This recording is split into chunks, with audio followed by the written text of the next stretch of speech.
Te va a resultar obvio, pero ¿qué hace un rabino? Es una buena pregunta.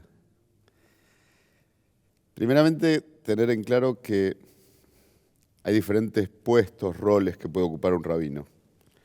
Alguno podrá dedicarse más a una cuestión de estudio, investigación, escritura, alguno un poco más a la docencia. Alguno es un rabino pastoral, está con su gente, con el rebaño, en tanto acompaña a la comunidad y la lidera espiritualmente y la acompaña en sus ritos de pasaje, como la inspira para que puedan crecer, cada uno en forma individual y todos como colectivo. Algunos rabinos se tienen que ocupar por estar en lugares más lejanos de las grandes concentraciones de algunas tareas, mientras que otros, estando en las grandes ciudades con muchos servicios judíos, tienen todo a la mano y hacen hincapié quizá en otros aspectos. Desde la mirada, no sé, del sentido común, se lo emparenta mucho con, dijiste, la tarea pastoral, con un pastor de cualquiera de las iglesias cristianas. ¿Cuánto de cura tiene un rabino? Ese es uno de nuestros males. Los occidentales judeocristianos que ponemos todo en la misma olla y todo es un guiso. Y nos olvidamos que la papa y la carne y los porotos son cosas muy distintas.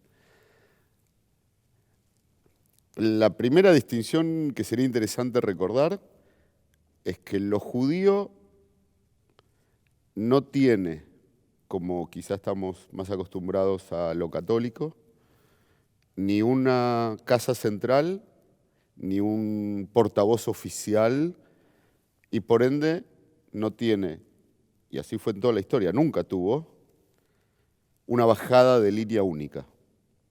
Bien distinto de eso, lo judío viene de la lucha entre las diferentes opiniones, el resultado entre las tensiones, la contraposición de las pulsiones que genera, bien, eso que genera es lo que para nosotros es lo judío.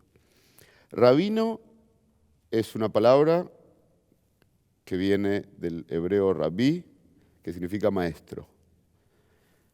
Pero tenemos que viajar a Medio Oriente, a la antigua Babilonia o Irak, a Israel, unos 1500, 2000 años, y pensar en esos maestros orientales, quizá más similares al oriente más lejano nuestro, con sus discípulos, que los instruía en todo, no solo en lo sagrado, sino en la ley civil, en cómo comer, cómo estar con sus amigos. Ese líder espiritual, ese maestro, transformado por una Europa que le dio un viso académico y transformado por una Europa bastante católica, con pocos resabios del Islam, se transforma en un profesional, como si fuera una profesión liberal.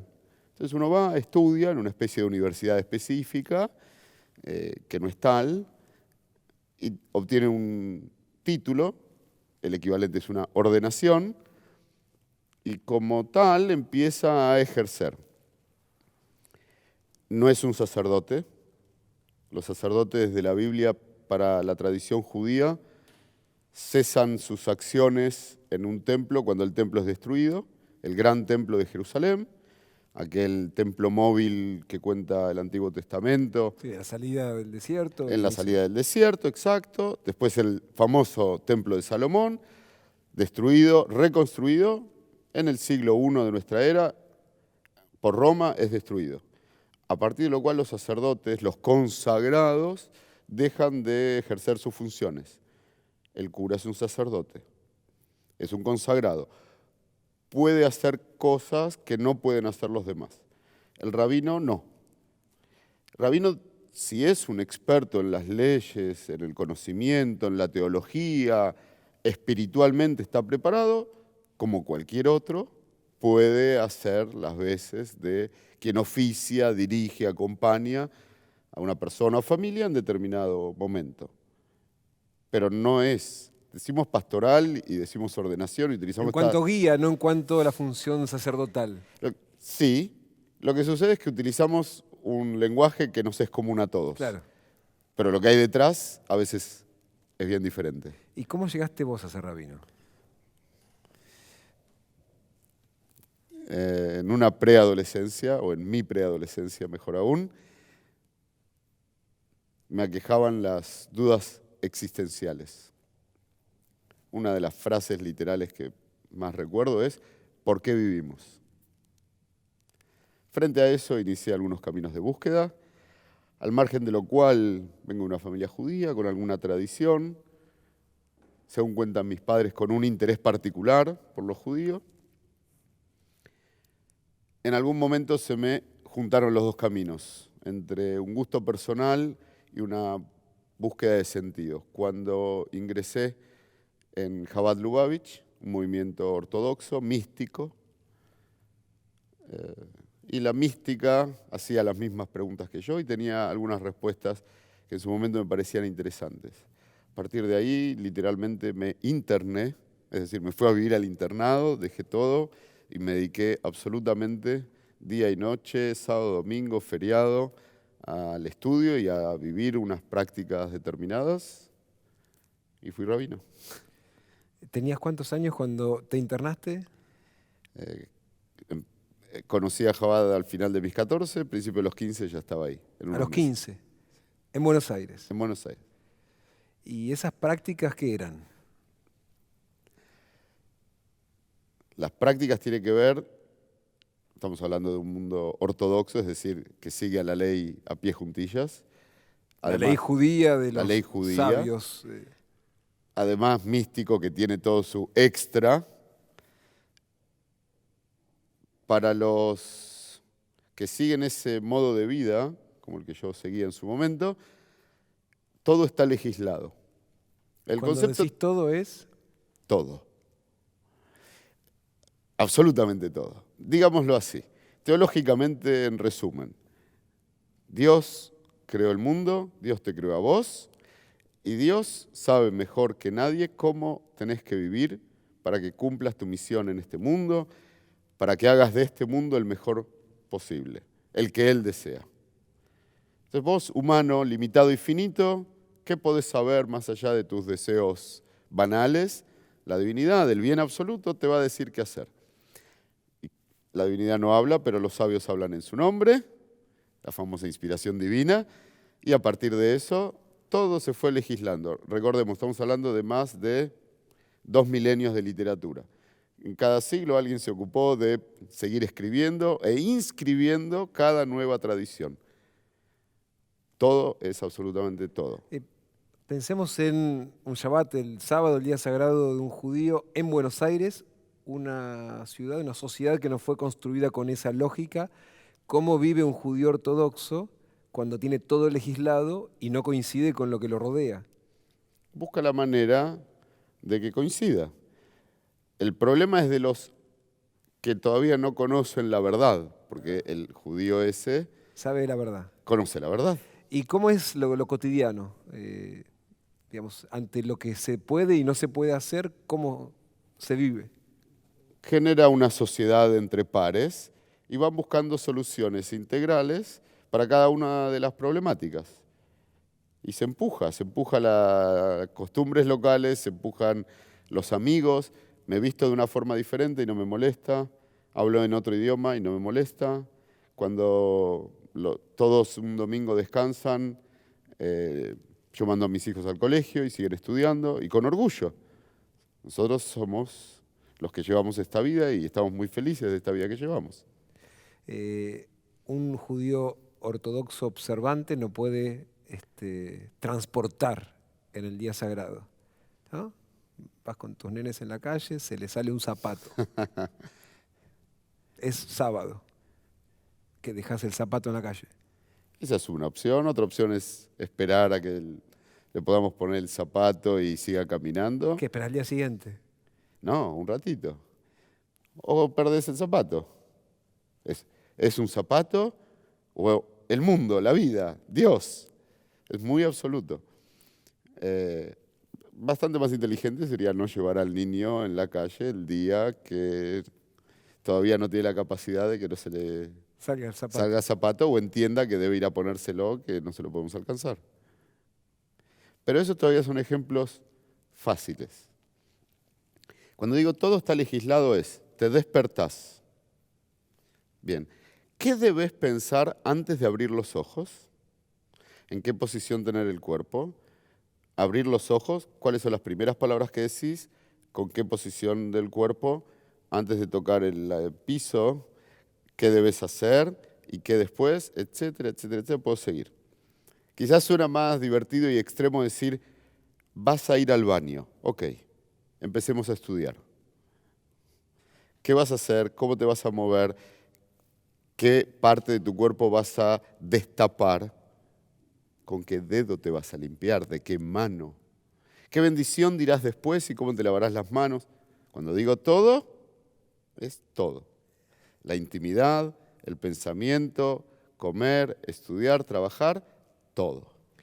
Entre las bendiciones que dice un judío ortodoxo al levantarse y bendecir el nombre de Dios, es agradecer que no lo hizo mujer. Sos padre de 2 mujeres. ¿Pensabas en tus 2 hijas cuando decías, gracias Dios por no haberme hecho mujer? Bien. También dice que no me hiciste no judío y es igual de grave, me parece hoy. Pero en ese momento, En ese momento, te puedo dar las explicaciones que hubiera dado ese que fui. El libro troncal de leyes judías, el más conocido, el Shulchan Aruch, la mesa tendida, ordena esas bendiciones, según liturgias y tradiciones anteriores, a partir de la posibilidad de observar, cumplir los mandatos de la divinidad. Entonces, por ser que la mujer está exenta de algunos mandatos, por ser que el no judío está exento de otros mandatos, entonces va agradeciendo cada mañana en orden todas las posibilidades que sí les dio para estar obligado a hacer más cosas, porque su placer está en servir a Dios. ahora no deja de sonar horrible. Suena horrible, es cultural. Cuando uno vive inmerso, y repito, yo me interné, entonces uno le va encontrando explicaciones a todo a posteriori, porque desde un principio hace todo lo que hace porque su sociedad lo hace. Nuevamente, estamos hablando de un grupo muy cerrado, pero podemos aplicarlo casi a cualquier grupo, sociedad, tribu urbana, segmento de nuestra gran sociedad hoy en Buenos Aires. El que no come esto o el que no hace lo otro, el que no consume determinado producto o el que escucha determinada música. Y uno hace lo que hace su sociedad o su mini sociedad. Y después lo va excusando. Pero lo que uno quiere es pertenecer a un grupo, no sentirse solo. Somos gregarios. Además de la barba, ¿te quedó algo del ortodoxo? Primero te quiero decir que esta barba no me quedó. Me la saqué y esta es otra barba. Es la barba no ortodoxa. Sí. ¿Me quedó algo? Depende cómo lo querramos ver, cómo hagamos foco. Podríamos decir, haciendo un foco espiritual, conceptual, que no. Que cada día trabajo para salir de cualquier pensamiento extremo, de cualquier fanatismo, de cualquier verdad absoluta, y busco lo opuesto. Pero si abrimos el foco y pensamos en general cuestiones que quedaron, sí, claro. Soy quien soy, también por aquellos que fui. Algunos gustos, amistades, conocimiento, cosas que he estudiado, que me permiten hoy resignificarlo y verlo desde otro lugar. hijos. Sí, me quedaron cosas, claro. Me decías que te rige todo, la ortodoxia, y un día decidiste irte de ahí. ¿Cómo es encontrarse con un mundo que no está regido por nada?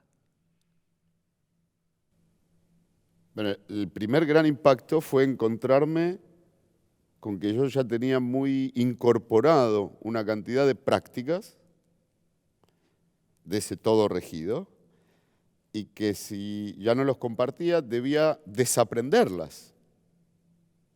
¿Cuánto tiempo me llevó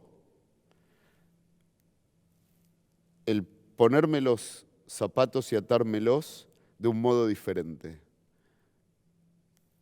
Primero se pone el zapato derecho, después el izquierdo. Primero se ata el zapato izquierdo y después el derecho. Yo ya lo tenía incorporado. Cada 2 palabras mi respuesta era Baruch Hashem, bendito sea Dios. ¿Cuánto tiempo me llevó desaprenderlo? Yo ya no quería decir eso, pero algo en mí lo seguía haciendo por inercia. Ese fue el primer gran impacto. El segundo fue encontrar que no salía la libertad, sino que era una jaula más grande. Había normas sociales y culturales, había sinsentidos que todos repetíamos, había dueños de la verdad casi en cada esquina. Y eso también me llevó otro tiempo. Y quizá en el mismo proceso reencontrarme con una resignificación de todo lo que tenía aprendido y cómo acompañar a una comunidad y liderar procesos espirituales y sociales desde una nueva mirada. Entonces, ¿cuántos años fueron? ¿Cuántos años fueron? Digamos, algunos años para salir, desde las primeras preguntas hasta que salí, fueron algunos años. Y es difícil poner una medida, reinsertarme en una nueva forma y reaclarar mis ideas hasta que las pude incluso escribir. Yo creo que fueron entre 8 y 10 años. ¿Y cuánto tiempo habías pasado internado?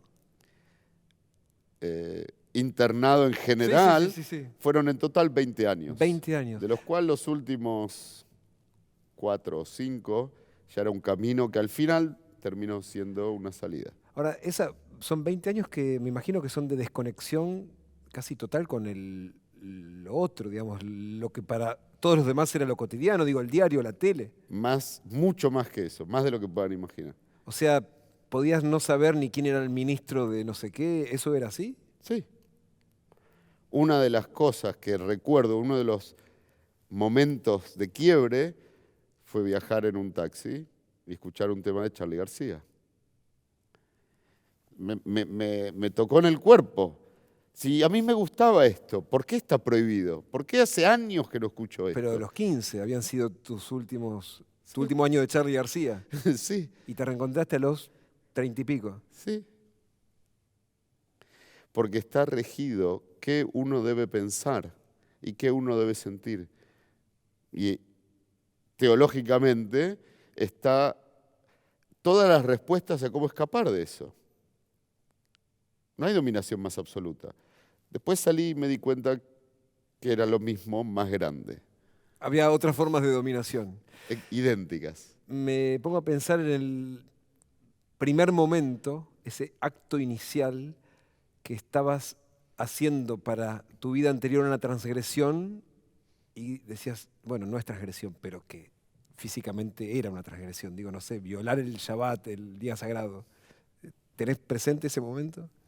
Tengo presente la primera vez que en Shabbat toqué un timbre. Y lo más tremendo, que no pasó nada. Sonó un timbre. No se destruyó el mundo, no me comieron los demonios, ni pasó nada. Es difícil encontrar un instante, creo que el ser humano es un proceso y que hay una sucesión de situaciones que nos van llevando. En algún momento tuve que tomar una decisión. No lo tengo tan claro, pero ubico más o menos la época.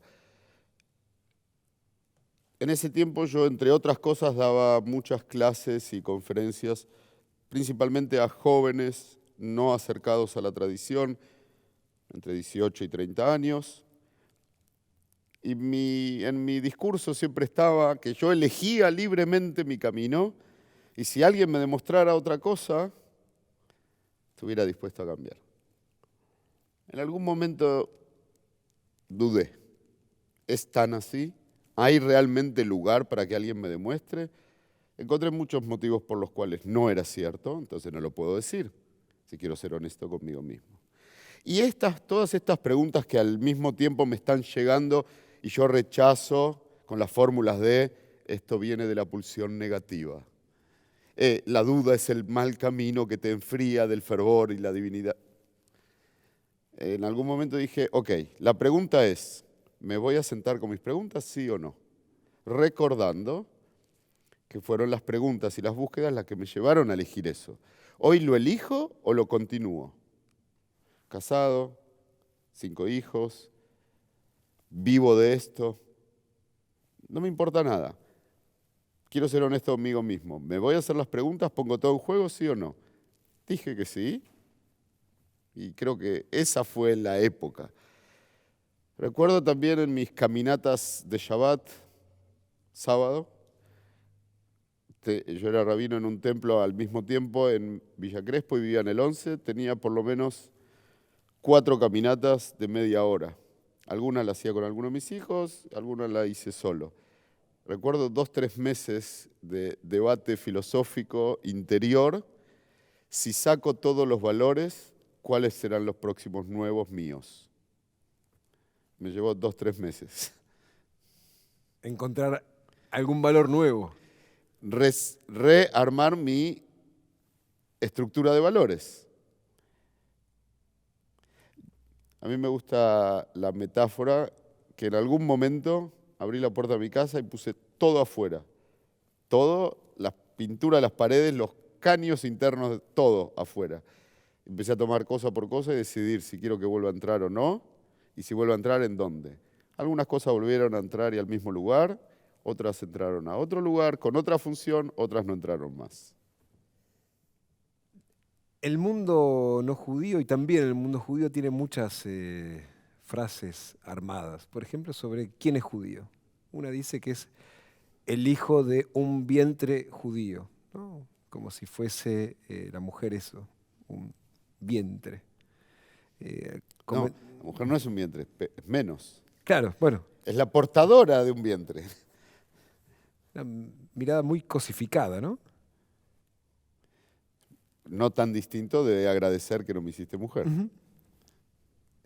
Y comenzaste hablando de esta pluralidad, digamos, no hay una centralidad, no hay un papa judío. Uh-huh. Entonces, ¿quién dice quién es un judío? Digamos, si esto que vos decís, que es igual al otro de no agradecer no haber sido mujer, es decir, que la mujer no es solamente un aparato reproductor, ¿quién decide quién es judío? En la historia judía se ve más claramente que en otras líneas históricas, pero es como siempre, lo define la sociedad que lo legitima y su perdurabilidad en el tiempo. Un nuevo paradigma se sostiene un par de siglos, se sostiene en el tiempo. Hay una comunidad, una sociedad, un colectivo que lo legitima, existe. Será una idea minoritaria, mayoritaria, está. Y si no, pues entonces pasó. Y lo mismo es en nuestra tradición. Cuando nosotros nos ponemos a desarmar las frases y los conceptos, que es una tarea, me parece, fundamental, no solo para cada ser humano, sino para las cuestiones que son ancestrales. Y una manera de rendir culto es desarmarlas y ver qué hay dentro y volverlas a llenar de un contenido actual. Judío es el que nace de un vientre judío. Primer problema que tengo, el que vos mencionás. No nace de un vientre, nace de una mujer, un ser humano. Listo, no acepto más vientre, a partir de ahora es mujer. Bien, hay que empezar a trabajar, a cambiar nuestro idioma. Ese lenguaje que nos constituye debe representarnos también. Segunda instancia. ¿Y por qué de la mamá sí y del papá no? Bueno, hay que estudiar, hay que conocer los motivos, en qué momentos de la historia, en qué lugares se origina esto, al menos hasta donde podemos saber, después de lo cual, ver nosotros qué opinamos. Nosotros opinamos que puede ser o una mamá o un papá. ¿Y quién más opina así? Entonces conocemos la opinión del movimiento reformista, por Sí, ejemplo. sí, sí, cuando decís nosotros, ¿quiénes somos nosotros? Digo, cada uno de los que se pone a analizar. Pero en este caso, me encuentro con un movimiento como el reformista, hay otros, que reconoce algo nuevo, o madre o padre, con una identidad y una educación y una vida judía de la persona.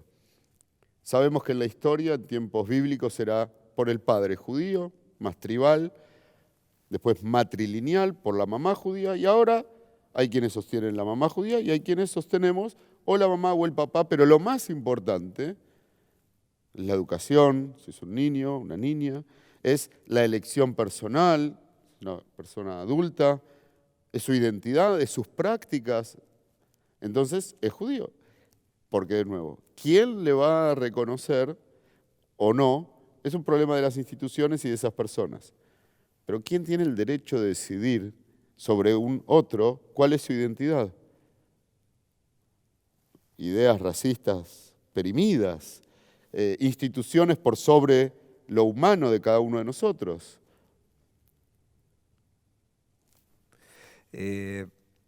Algo del sentido común disperso. Este tipo se hizo rabino porque puede ser pastor y casarse y tener hijos. A diferencia del otro que, bueno, guarda el celibato, qué sé yo. ¿Y cuál es la duda? ¿Cuál es la pregunta? Digo, que existe esto también, digo, esta idea de, no, la tarea pastoral, el rabino, ¿no? Hay que guardarlo, preservarlo, como el lugar que se supone que tiene el otro, que es aquel que se preserva de una manera particular, tiene un voto en particular. Siempre un lugar de liderazgo, un lugar docente, que para mí es de lo más importante de un rabino, es asumir más responsabilidades, es ser un ejemplo, es intentar esto que decíamos antes, ser honesto con uno mismo para poder ser honesto con los demás, es cuidar las palabras que uno dice, los actos, no los actos que muestra, los actos que uno hace. Implica mayor responsabilidad. En nuestra tradición no tenemos esta concepción tan de los votos que debe hacer un líder distintos de los otros. Cada quien tiene un abanico de posibilidades de decidir lo que quiera. Yo recomendaría que no sean para siempre, que sean por un tiempo. Es muy difícil que yo tome una decisión para el que voy a hacer dentro de 30 años, si estoy vivo. Razón por la cual en algún momento tomé decisiones y después elegí cambiarlas. Digo, prueba, ¿no?, de esto. Ahora bien, yo no podría haber elegido ser cura, por el simple motivo que mi identidad, mi educación no me llevaba a esa opción. No me parecía una opción. No veo ningún problema que un judío quiera ser católico y que quiera ser cura. Pero Damián Caro, cuando era chiquito, no se le presentó como una opción. Hablabas de las elecciones y que la comunidad es la que valida. Ahora, siguiendo con estas ideas que se escuchan, que es lo que se dice, no, si come chancho no es judío. O sí, ustedes los ¿Quién? ¿El judíos no chancho no comen es chancho. judío? Nuevamente, comer cerdo es una cuestión muy conocida, muy popular, muy cliché, de una gran cantidad de leyes. La tradición, a partir del Talmud, una obra fundamental en la tradición judía, terminada entre el siglo V y VI de nuestra era, no hay datos tan precisos, El Talmud, que es quien de algún modo interpreta la Biblia y nos presenta todos los debates y múltiples opciones que después darán lugar a una época de escritura de leyes a partir de eso, o de usos y costumbres, libros referenciales. El Talmud habla de 613 mandatos a partir de la Biblia, más mandatos que agregan los sabios, los maestros. Pero como te decía antes, con el tiempo se van agregando mandatos y aparecen con los cambios nuevas prácticas y siempre se suma. Como en el orden en que se atan los zapatos. Por ejemplo. Ajá.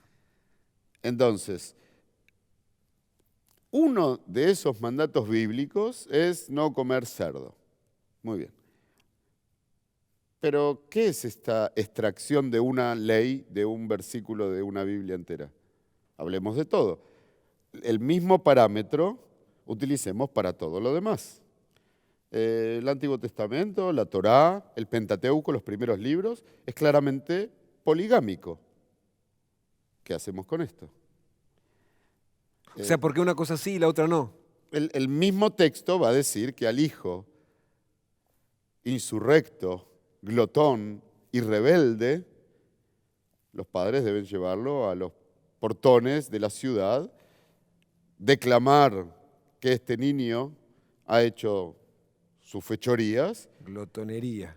Y glotonería, y no obedeció la voz de papá y mamá, y entre todos apedrearlo. Pues y conozco así un montón se de esos. terminará el mal de Israel, dice la Biblia. ¿Por qué no hacemos eso? Lo que quiero decir es, tenemos que ser honestos intelectualmente, y tenemos que poder utilizar la misma lógica, no porque lo escuché y lo repito, sino entender, desarmar el concepto, deconstruirlo, diría Derrida, ¿no? Y poder ir a ver con esos mismos lentes y leer todo el texto. Y entonces discutir. Es un libro, no es tan complejo de leer. Yo aseguro que con un ratito por semana, en un año uno lo lee y entonces después podemos hablar. El que cumple las obligaciones, los deberes ser, palabras que aborrezco todas, ¿está bien? Pero para seguir esa lógica. El que hace todo eso, entonces es, y el que no, no. ¿Qué tipo de identidad es esa? ¿Quién tomó esa idea, esa determinación? ¿Por qué? Con los años te convertiste en rabino del Templo Libertad, algo así como la Catedral Judía de Buenos Aires, donde también está el rabino y ministro Sergio Berman, y además también tenés una militancia en la Fundación La Alameda, que no es prácticamente, para decirlo, un lugar que tiene una mirada muy positiva sobre el gobierno nacional. ¿Es una suerte de esquizofrenia ideológica? ¿Cómo funciona? Esto funciona a partir de una idea que es la de poder convivir y trabajar en las diferencias. En terminología judía, alguien acuñó el término polidoxia. Poli, en tanto multiplicidad, de doxas, de opiniones, de caminos. Y nosotros convivimos en el Templo Libertad con otro rabino más, además, el rabino Mogileski, que tiene su liturgia tradicional, el nuestro es más inclusivo, el que compartimos con el rabino Berman, que hoy en día está también con muchas tareas por fuera de la comunidad, entonces estoy más yo, pero compartimos la tarea, la labor, la pasión, la misión, y no siempre pensamos igual respecto de lo judío. Respecto de lo nacional, creo que entendemos que líderes espirituales que están pensando desde un lugar de docencia y de ofrenda, de servicio en la sociedad, y están pensando no solo en su comunidad, sino en la humanidad, en tiempo de trabajo de diálogo interreligioso, intercultural, interconfesional, entendemos que si podemos hacer un aporte desde nuestra particularidad a la sociedad universal, eso suma y es bueno. Por supuesto hay diferentes miradas. Algunos creen que la mejor manera es por un camino y otros creemos que es por otro camino. Y convivimos en la diferencia. Los dos entendemos que queremos hacer lo mejor para los argentinos y para la humanidad en general. Cada uno, desde su lugar, humildemente, entiende cuál es el mejor camino para hacerlo. Y hablando de pluralidad, formaste una familia ortodoxa con 5 hijos que los criaste ortodoxos y vos dejaste ese mundo. ¿Cómo quedó eso?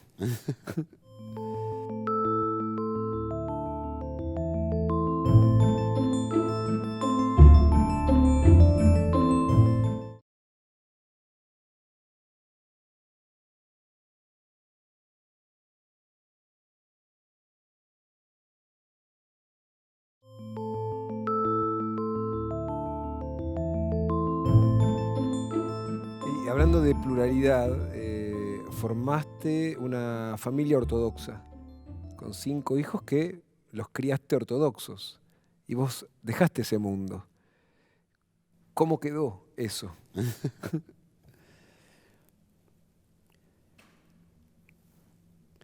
No los, vamos a decir, criar, educar, acompañar, no fue hasta tan avanzada edad que yo me fui de ese mundo, es decir, parte de su educación, sobre todo en la edad adolescente, fue cuando yo ya me estaba yendo o me había ido.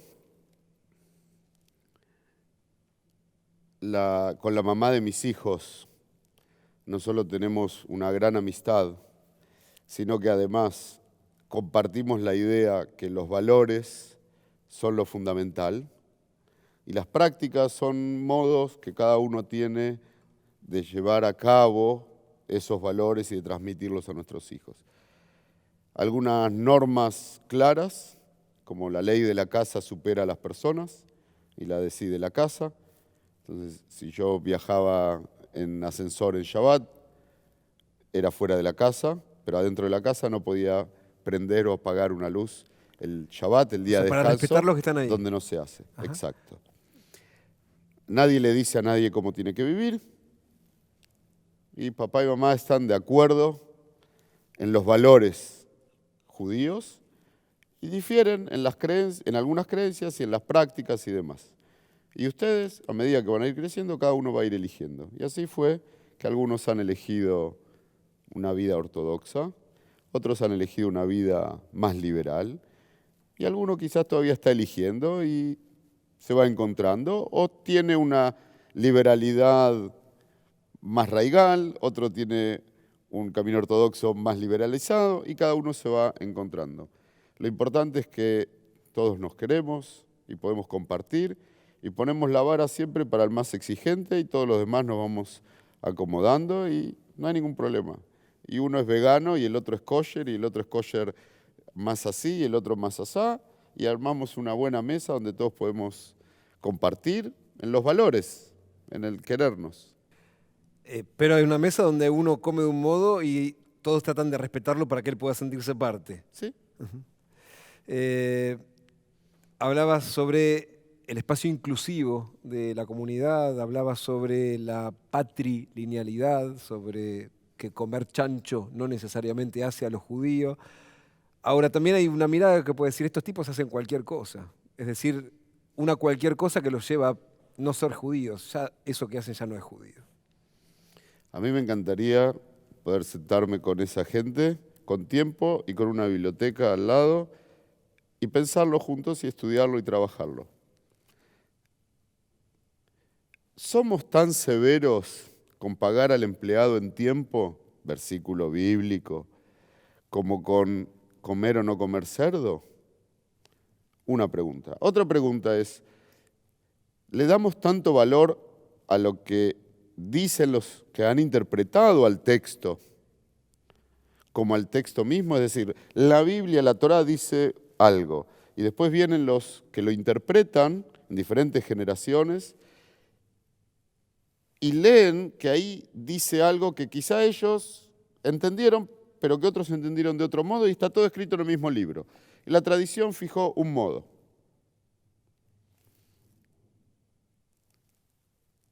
Tanto nos vamos a tomar, a aferrar a esa opinión, es válido. Leamos todo el compendio, leamos todo el texto. Lo que ahí opina también de cómo tratar al animal, o de los ángeles, o de los asuntos más disparatados que la ciencia ya tiene claridad, también vos creés que eso es así literal, no tengo ningún problema, pero eso es tu fe. No me podés obligar a mí en un debate de lógica y de razón a tener que aceptarlo. Al margen de la chicana y de qué es válido y qué no es válido, yo digo al revés. Hay muchas comunidades donde es central no comer cerdo. Y ojalá también sea central cuidar al que menos tiene. Ahora bien, ¿qué hacemos con la mayoría que no nos satisfacen esas comunidades? ¿Cuál es el lugar en el cual la mujer y el varón van por igual? La sexualidad no es un tema, es parte de la privacidad de cada uno. ¿Qué hacemos con si mi mamá, mi papá, yo soy judío, me siento judío y quién lo determina? ¿Qué lugar tiene un marco teórico razonable y les da la bienvenida y los puede ayudar y los puede atender? Mi pareja no es judía o judío. Es una realidad. Por lo menos el 50% vive en esa situación. ¿Qué vamos a hacer? No está mal que haya una comunidad en la que con seriedad, estudio y profundizar en los conceptos genere una nueva teología, una nueva filosofía. Ni siquiera genere, importe, existe en muchos lugares del mundo, aquí es poco conocida, lo traiga y permita liberar a todas esas personas que en su vida íntima sienten una identidad que los lleva a un lugar, pero escucharon en un mito popular que no pueden. ¿Por qué no tomar todas las tradiciones, estudiarlas y llenarlas de un significado vivificante que nos permita orgullosamente decidir quiénes queremos ser y vivirlo?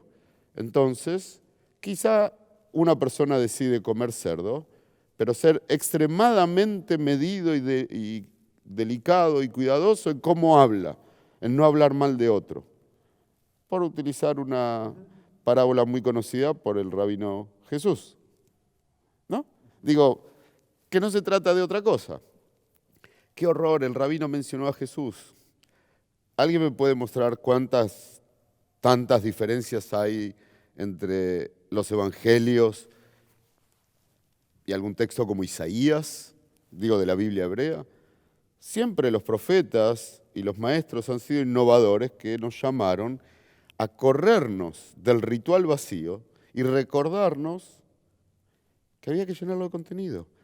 El problema no eran las ofrendas en el templo que había pedido Dios en el libro de Levítico, no era de eso de lo que se quejaba Isaías, por ejemplo, en el capítulo 58, sino de que eso era vacío, no tenía ningún sentido.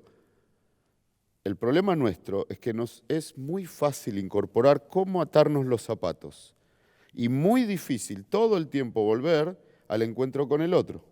¿A qué sentimos? ¿Qué nos pasa? A quitarnos los velos de lo que culturalmente estaba bien hace un tiempo y hoy nos hemos liberado. ¿Cómo lo llevamos a la práctica? Para todo eso hay que armar nuevas comunidades y libertad. Queremos aprovechar el nombre de la calle y liberarnos y liberar. Les podría haber tocado otra calle. Hubiera sido una lástima. Ahora esto, bueno, lo dice el rabino Caro porque fue ortodoxo, salió, se liberó, pero no hay espacios de formación rabínica que tengan esa libertad interpretativa. Y quizá por eso me enamoré de la causa de la Alameda, que trabaja contra el trabajo esclavo, la trata de personas, el sojuzgar al otro, porque de algún modo yo me liberé. Entonces sentí empatía con los reducidos a la servidumbre, los excluidos del mundo. No hay tantos lugares de formación. En este tiempo se está abriendo un instituto para Iberoamérica de formación de rabinos reformistas. Estaré ahí colaborando desde los contenidos y esperamos que pueda traer para el habla hispana y portuguesa nuevos líderes del futuro con una apertura importante, una apertura de corazón, con mucho conocimiento de las fuentes y las tradiciones, pero a los efectos de poder servir, haciendo lo que queremos hacer con plenitud y con orgullo. Volviendo al rabino ortodoxo que fuiste, al rabino le toca ser el intérprete, ¿no?, de la ley, el que ayuda a entender lo que se puede y lo que no se puede hacer cuando alguien de la congregación no sabe. ¿Qué es lo más ridículo que te preguntó un miembro de tu congregación sobre qué hacer?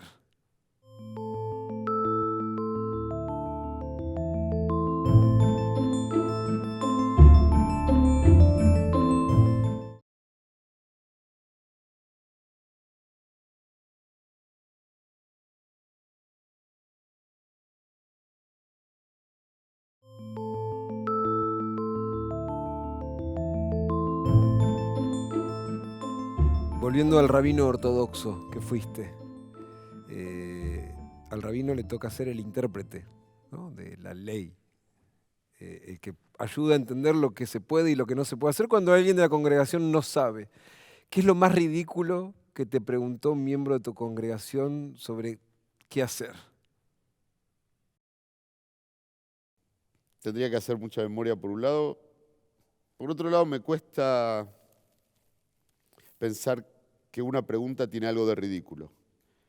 Cuando alguien se me acerca y me hace una pregunta, entiendo que para él es importante. Que a mí me pueda sonar poco usual o poco lógica es un problema mío, pero no es mi rol. Yo estoy para escucharlo. Y si él tiene una pregunta, yo estoy para acompañarlo a buscar una respuesta. No necesariamente yo tenga la respuesta. De hecho, no estoy tan amigo de tener tantas respuestas. Me gustan más las preguntas, las dudas, las búsquedas, el proceso. Y entonces me dispongo un poco en ese camino. Cuando es una pregunta práctica, muchas veces es importante para mí repreguntar a la persona qué es lo que vos querrías hacer. Por ejemplo, ¿qué sería una pregunta práctica de ese mundo ortodoxo al que se te consultaba como rabino? Cuando era ortodoxo, Sí. decís. Cuando era ortodoxo era distinto. Ahí cualquier pregunta era buscable en algún texto y había una respuesta que era lo que Dios quería.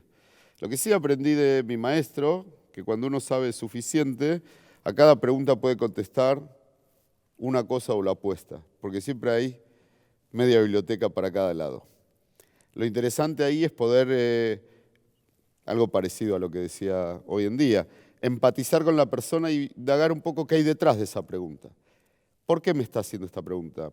¿Por qué duda? ¿Qué pensó por sí o por no? ¿Por qué no tomó la decisión? Para que la respuesta no solo sea legal a la práctica, sino que además sea una respuesta que lo acompañe en su crecimiento personal. Preguntas ridículas, ahí no hay. Todo está legislado. ¿Un rabino necesariamente tiene que creer en Dios? ¿No? Si un rabino es un maestro, tiene que estudiar. Tiene que amar el estudio y amar la docencia. Para mí eso es condición sine qua non. Un rabino tiene que estar dispuesto a abrirse a otros, a liderar, a acompañar, aunque sea uno. ¿Tiene que creer en Dios? No necesariamente. Hoy en día, a modo de ejemplo, como hablábamos antes de la Reforma, existe algún movimiento llamado humanista secular, judíos laicos, que tienen rabinos. Porque han puesto a Dios en un costado. Necesitaríamos otra hora para hablar del tema. El asunto está en decir Dios, suponer que todos sabemos de lo que estamos hablando y cancelar la conversación. Eso no está bien. no nos ayuda a pensar. Digamos Dios, abramos el concepto y veamos a qué llamamos Dios. Puede ser que lo que alguien que se declara agnóstico o ateo, en algún caso, va a definir como Dios al Dios en el que él no cree, el otro que se declara creyente tampoco cree en ese Dios.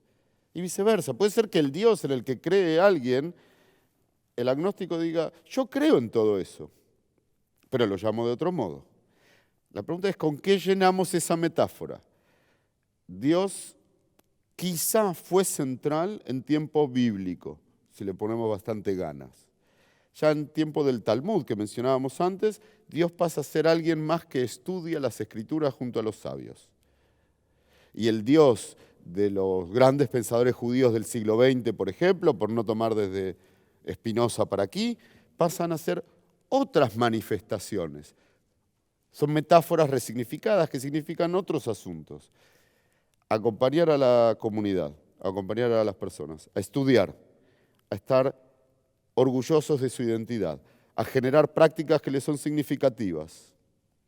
Cada uno con sus creencias particulares, no es un tema de debate.